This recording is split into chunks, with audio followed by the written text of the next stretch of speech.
Earlier in this module, we explored the steps needed to identify unisons, fourths, fifths, and octaves as perfect, augmented, or diminished. In this video, we will look at the intervals of seconds, thirds, sixths, and sevenths, and explore how to classify these. As you will recall from the work you did in Volume 1 of the Building Blocks of Music, seconds, thirds, sixths, and sevenths can be major or minor, but now we will also encounter augmented and diminished intervals.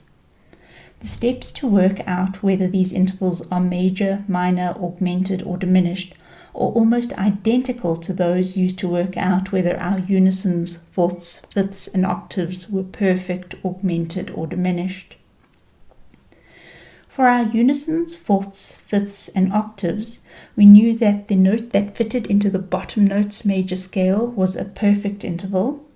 If the top note was one semitone higher, we had an augmented interval, and if the top note was one semitone lower, we had a diminished interval.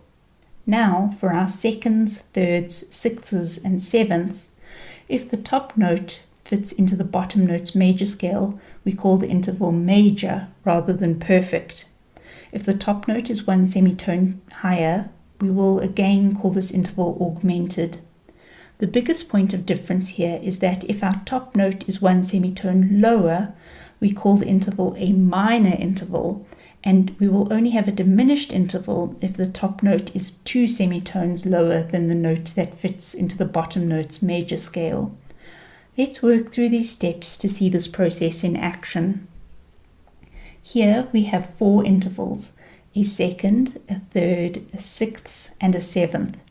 Let's begin by looking at our second and following the steps in our workbook. Step 1 asks us to identify the bottom note of the interval.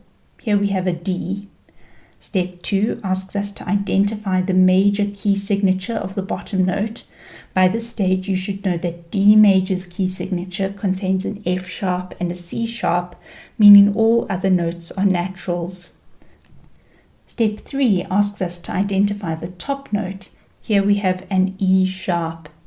If we compare this note to D major's key signature, we see that it does not fit into the major key, so we cannot call it a major interval. Steps 5, 6, and 7 ask us how many semitones higher or lower than the major scale note our interval note is. According to D major's key signature, we should have an E natural, but instead we have an E sharp. This means that the note is one semitone higher, and therefore we have the interval of an augmented second. In our next example, we can identify our bottom note as G.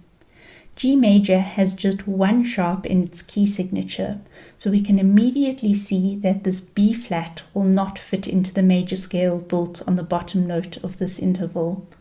The only accidental we will find in the key of G major is an F sharp, so we know that B should be natural.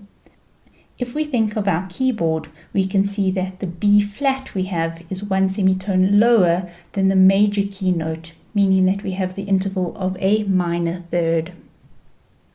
In our next interval, we can identify our bottom note as E flat. This key signature contains three flats, B flat, E flat, and A flat.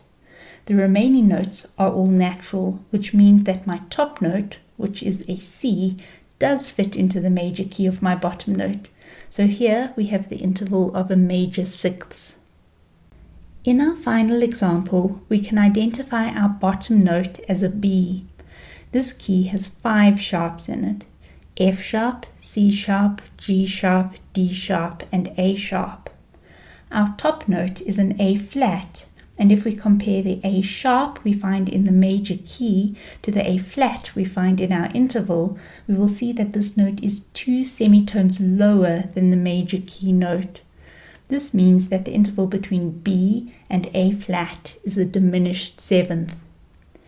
Use the exercises in your workbook to practice identifying major, minor, augmented, and diminished seconds, thirds, sixths, and sevenths.